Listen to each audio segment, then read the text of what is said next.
Hello and welcome to another edition of Chiodini's Kitchen, video game recipes made real. Please forgive my prolonged absence from this show, only last week I was out of the country on business and the week before that I got married, so life has been pretty hectic, safe to say. Anyway, this week it looks like the British summertime is over because it's absolutely pissing it down outside, so with it basically feeling like an autumn day and not August, I kind of feel like making something warming and just pleasing and delicious. So, with that in mind, it's a very good thing we're making Elven Cider from Divine Divinity.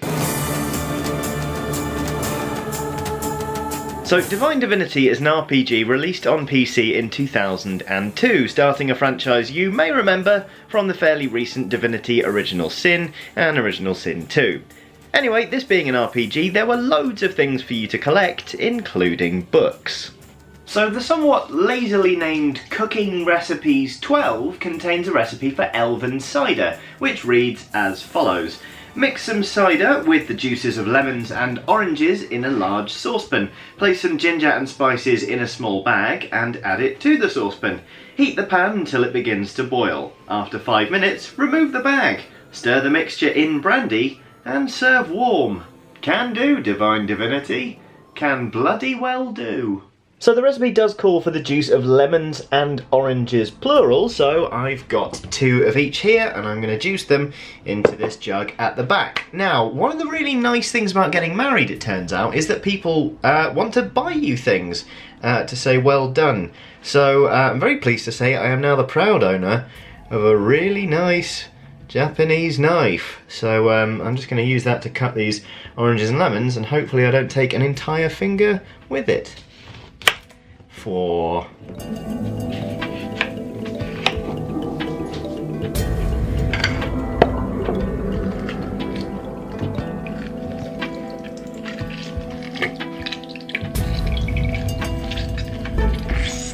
So then, here we have the juice from our oranges and lemons. Got quite a lot out of it actually. That's just under 1/4 litre, if anyone is a fan of measurements at home. Anyway, that's going to go into a large saucepan now, along with 2 cans of cider, or 880 millilitres.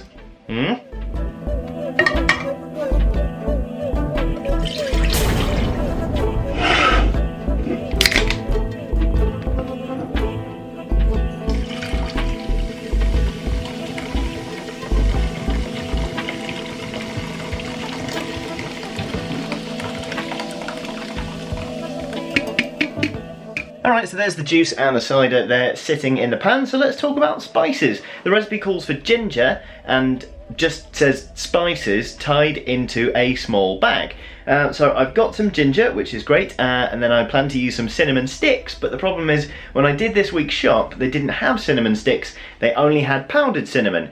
So I'm going to use that. It's not ideal, but I consider it to be a pretty vital flavour for this, to be honest. So given it's a powder, I'm just going to sack off the bag and put some powdered cinnamon in alongside just like a thumb of ginger and not worry about bagging that up. I'm also, in a slightly unusual move, going to throw in some cayenne pepper, which may sound a bit weird, but honestly the heat you get from the chili really does sort of add to the warming aspect of this drink.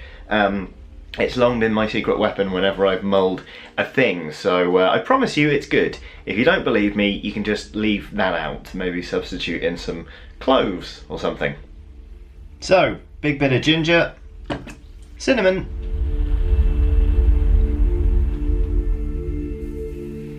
and cayenne pepper. There it all is, and obviously immediately you can see the problem with using powdered spices is that they tend to just sort of sit on the top, which is a bit of a pain. They don't incorporate that nicely, but never mind, because what we're going to do is start heating this now, and if we keep stirring it, the flavour should at least incorporate, and hopefully it won't be too powdery. We're just going to heat this up now until it's nearly at boiling point. A good way to test this is to watch the steam coming off the top of the pan, because when that happens we're going to turn the heat down and just simmer it nicely for 5 minutes or so, and then we're going to fish out this piece of ginger.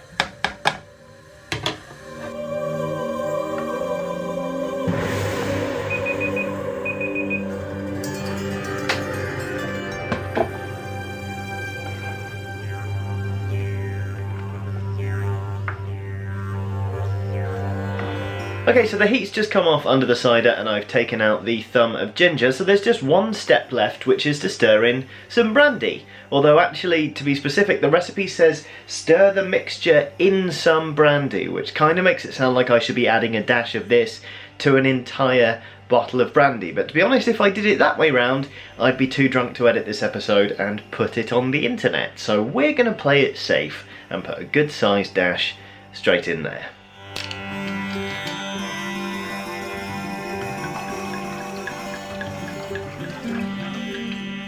So this is Elven Cider from Divine Divinity. It's really easy to make, it smells amazing, but how does it taste? It's time to find out.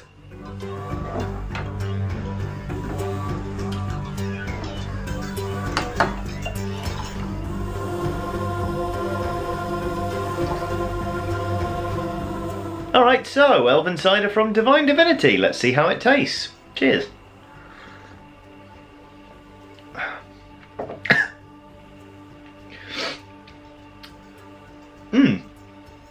So I can only assume the elves in Divine Divinity don't get very much done, because I think they'd probably be plastered half the time. That is quite potent. It's delicious though. It's not as sort of sweet as ordinary mulled cider is, probably because of all that lemon juice. It's got the juice of 2 whole lemons in there, so it's actually quite sharp. But then the aftertaste, you get the kind of the warming cinnamon and the nice apple and the brandy mixed in there with the sort of heat from the cayenne pepper. That is very, very tasty. It's a kind of mulled cider. Excuse me one second.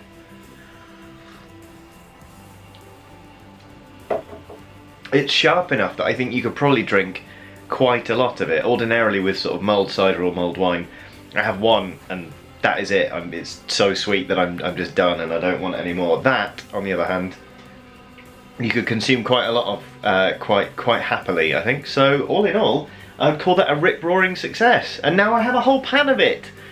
Oh no! So thank you very much for joining me for this rather boozy episode of Chiodini's Kitchen. Hey, we made an alcoholic drink that wasn't disgusting, which to be honest normally isn't that hard to do, but last time we did it we put pork products in a bottle of rum, so this is a vast improvement, frankly. So thank you again very much for watching. Do keep those recipe suggestions coming in because they are really, really useful. This was suggested to me ages ago and I can't remember who by, but if you are watching, thank you very, very much, because that was a real treat. Words.